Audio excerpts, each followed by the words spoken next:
For you guys who are here, or maybe even watching later, good afternoon, or maybe good morning or evening. If you don't know me, my name is Abdiel Brilhante. We've had a few talks on different topic a few months ago on testing, and we're back today and next week to talk about another topic that is very relevant in the front-end world, but that a lot of projects, even most projects, I would say, are not taking into account. And this time is just accessibility. Today's talk is more actual just talking rather than a technical talk all that much. We will see some of the techniques, some of the automation techniques as well next week. But today it's more talking about the need for our applications to be accessible, the different reasons why we should be doing that. All right. So initially, what do we mean by accessibility? That is a term that is historically more associated with the physical world and not necessarily web applications. And in those cases, you might be thinking about things like ramps to allow people, for example, who use wheelchairs to get into places, sign language in different kinds of events, parking spots reserved for people with different kinds of disabilities and impairments. And all of those are, again, pertain to the physical world, places and facilities and events. But in our case, we're talking about the web, not just sites in a browser, but also mobile applications, even though these couple of talks are more related to the web and HTML-based accessibility, but the same stuff applies to mobile apps.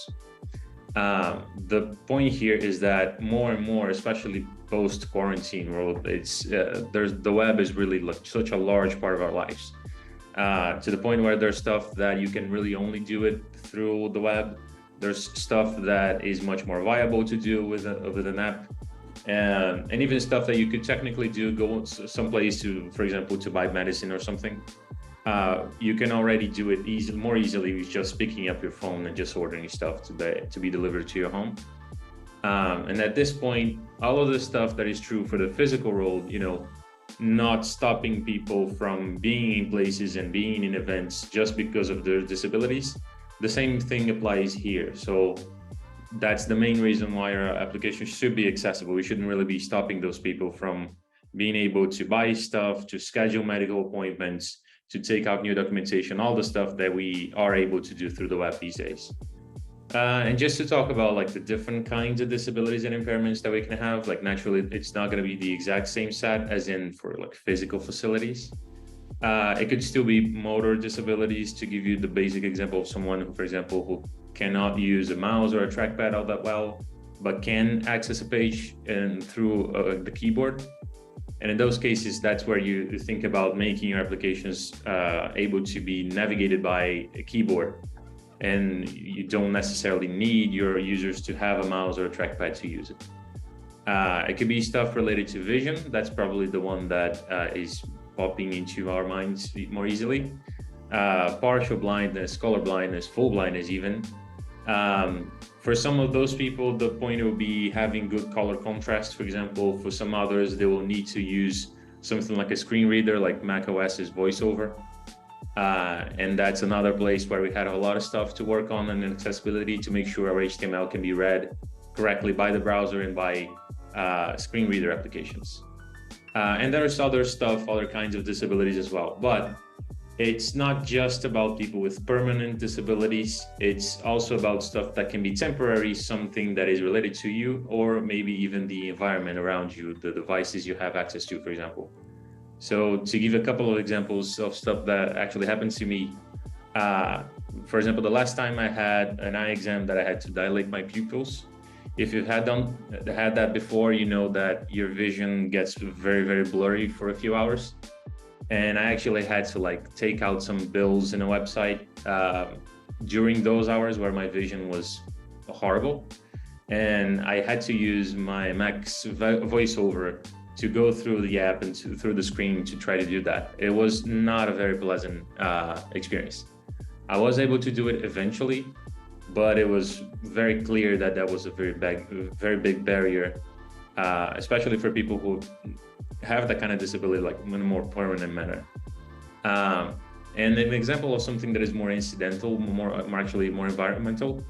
Uh, there was this time where I had to register for the classes for next semester in university, and it was like a Sunday on like 11 p.m. and my mouse broke down, and it was a PC, so I had to go through the process just using the keyboard. Again, not a great experience, even though I was able to do it eventually. But again, that's another place where it was very obvious that that was a big barrier um, for people to use those platforms. All right, so when up to this point, it feels like we're talking about accessibility and making our applications accessible, and almost like this is the right thing to do, like almost a moral way of talking about this. And sure, that's very important, but as we know very well, like especially large corporations, the right thing is not always enough for them, which is why you start having other stuff that will make them actually do this. So for example, actual laws in different countries will have their own laws around accessibility for the physical world and also for the web. And again, it really depends on which country is doing what. The accessibility guidelines that I added there are not really a law, they're just a set of different guidelines and different levels of accessibility that you can have. The actual laws that do lead to lawsuits are specific from country to country. And these are actually like very, very real lawsuits, not just increasing from year to year. We're seeing more and more of these. But if you have a quick search, you will see plenty of cases. So for example, a very large corporation that had to have a lawsuit settlement around 2013. Someone accessed their site, was not able to use it, contacted the National Federation of the Blind in the US, and they ended up having to have a settlement of around $6 million or so. So these are actually very real, and that kind of stuff usually is the stuff that moves business into making this a priority.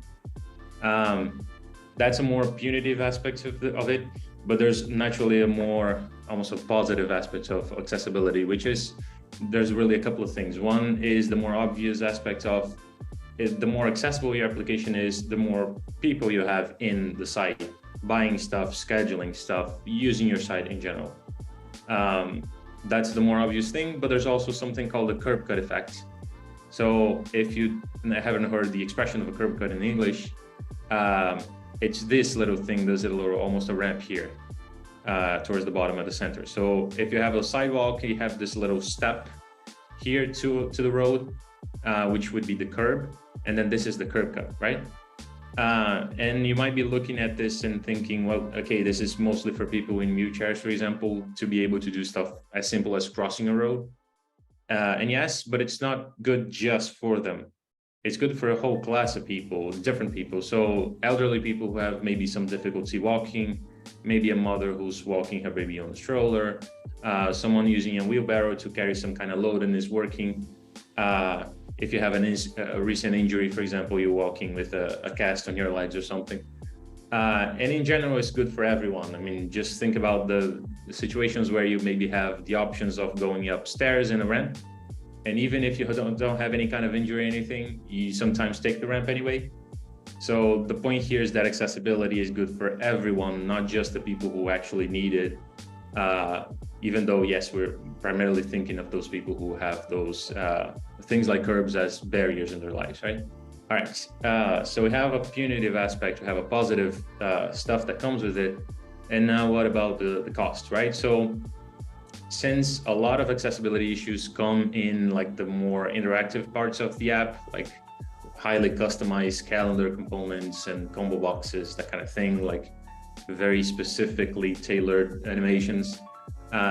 These are very it's very common to see accessibility issues in those parts of the app.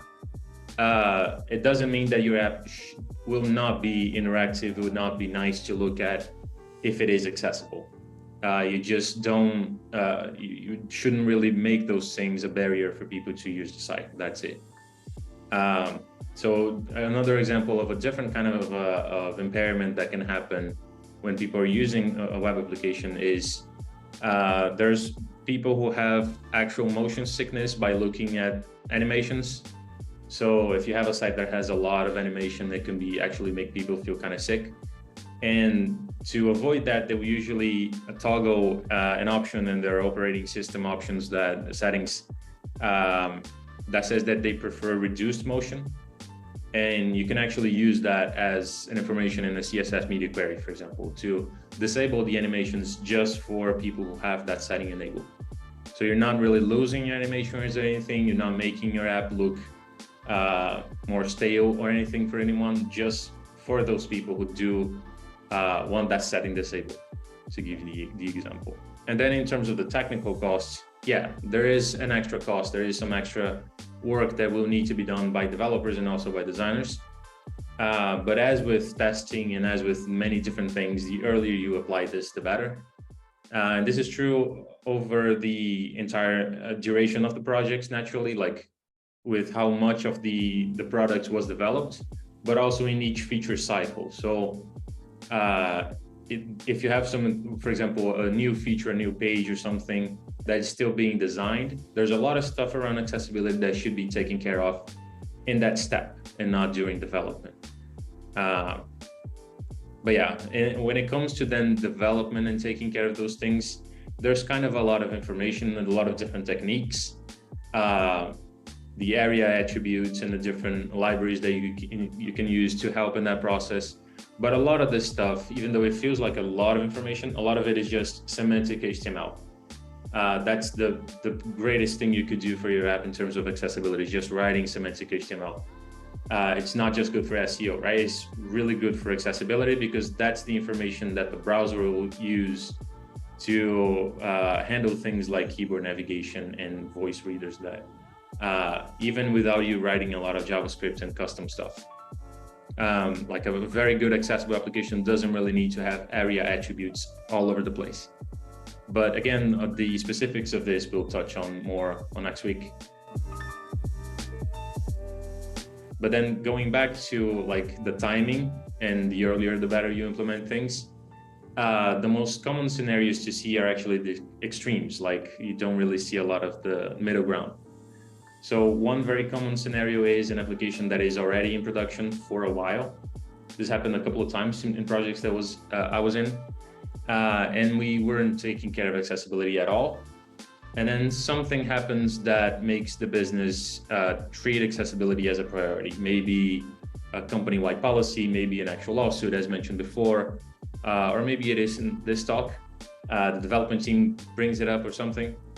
And another common thing to happen in this case is for a third-party company, a consulting company in accessibility, to come in, look at the projects, run their tests. They will have, for example, employees who have actual disabilities that make use of those different tools to use the site. And they'll write up of the list of different issues that the app has at that moment. And then, as it happened to me, like you end up with dozens and dozens of tickets to work through different issues. This should be focused. This modal should have the focus locked in it. This text should have been announced, all kinds of different issues, again, that we'll look into next week. But then you have to work through all that, right? And that's usually the first experience you have with accessibility, most commonly. But because those experiences dealing with the problems after the fact were not that great, once I had a new project to work on from scratch, that one was one of the first things that I planned on doing, like taking accessibility seriously from the very beginning. And so far, after, I don't know, maybe a year or so, maybe just over a year of the project going on in production already, it's been a much, much smoother process than it was on the previous cases, where it was taken care of from the beginning from a technical standpoint, and for every feature being developed, being added to the system, we're taking accessibility again into account and testing those as well. So one challenge that you might have then, again, something that we'll look into in more detail next week, is automation. So thinking about this first example here, where you might have dozens of tickets to work through, you might be thinking, how do those tickets get tested? How do I, myself, the developer, make sure those things are now working, right? It's a lot of stuff to test. And you might be thinking how much of this you can automate. So to go briefly over the different tools that we can use for that, you can think of them as being analog to some of the tools that we use for testing code quality in general. So the first line of defense, so to speak, would be that linter, type checking, static code analysis in general, stuff that you don't really need to have to be running actually to have some feedback. So something like TypeScript, for example, is great because as soon as you type something and there's something wrong with it, you immediately get a feedback that something's wrong. You don't need to run anything, you don't need to test anything. So similar to that in the accessibility side would be plugins for linters that do that. So there's an ESLint plugin that can tell you there's some kind of issue with your JSX, for example. If you're using React, if you're using different frameworks, they can do that for the template languages as well. But the point is, this plugin will be able to give you immediate feedback if, for example, an image has a missing alt attributes, if you're making a div an interactive element without a role or without a keyboard event handler, like the stuff that you can be catching inside JSX, right? Naturally, as happens with linters and type checking, you can have false and positives and false negatives as well. And so a much more complete way to test your application is actual testing. TypeScript will not get rid of all the bugs, obviously. So you need unit and integration testing, as we mentioned a few months ago. And a more comparable tool to that is something called X. Again, we'll see more of this next week.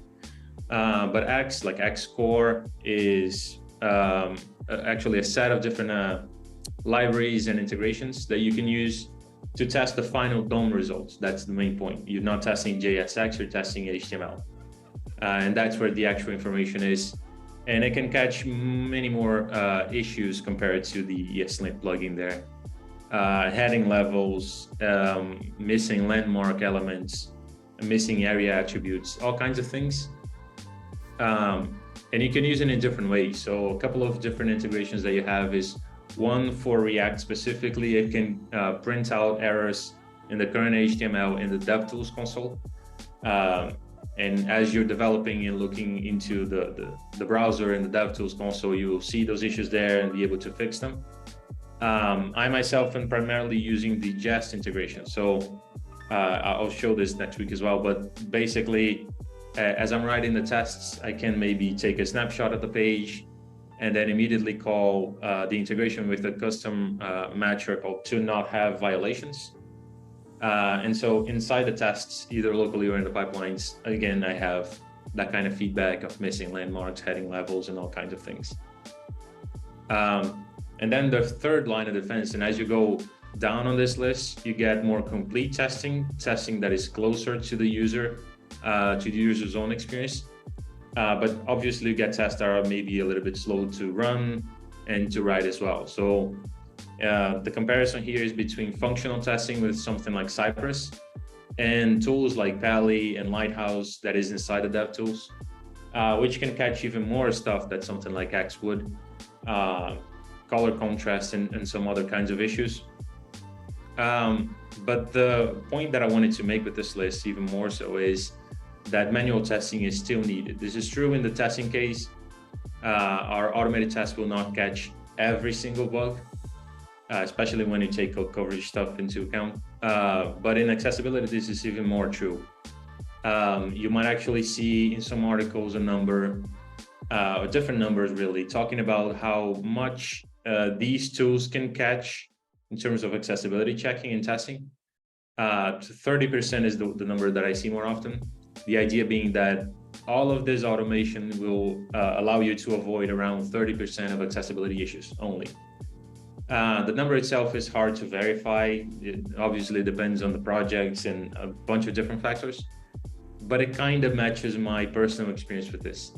Not the number necessarily, but the idea that the majority of issues, especially more serious issues with accessibility, you will only be able to catch by testing things manually, using the tools that the people that have accessibility issues themselves use. So for example, making sure as you develop to navigate through the page with a keyboard, to use a voice reader, right? So stuff that, again, I'll show more in detail next week.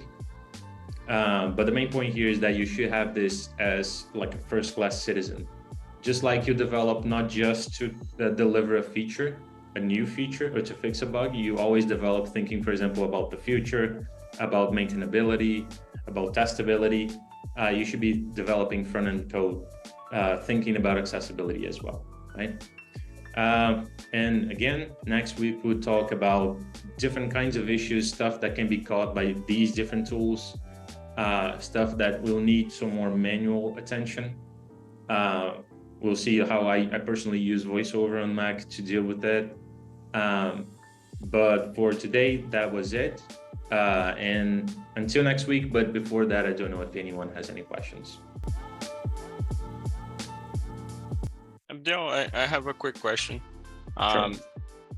Currently inside of our squad, and you know that we have two applications. One is meant for general public, and another one is meant for a private public, right? The veterinarians for Petco. In the law, do you know if we have any requirements regarding that specifically? Like if it's not for general public, is that something that is not required by law? I understand it's awesome to have in both cases, right? But do you know the specificity of the law for that? No, to be honest, no. Especially since laws are, again, like country dependent.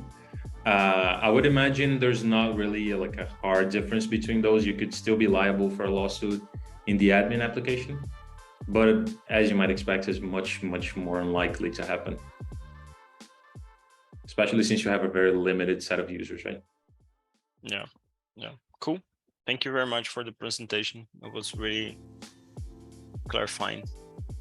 I also have a quick one on the previous slide. You talked about the accessibility plugin. I wanted to ask if that's something that we can place in a pipeline step to be checked before deployed, for example. Yeah, so I can actually talk quickly about this. So this plugin here is for ESLint. So if you're running a lint step on the pipeline, it's already running. And we do have that in our project.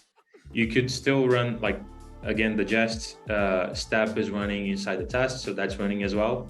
And these tools here will usually have a CI version that you can run too.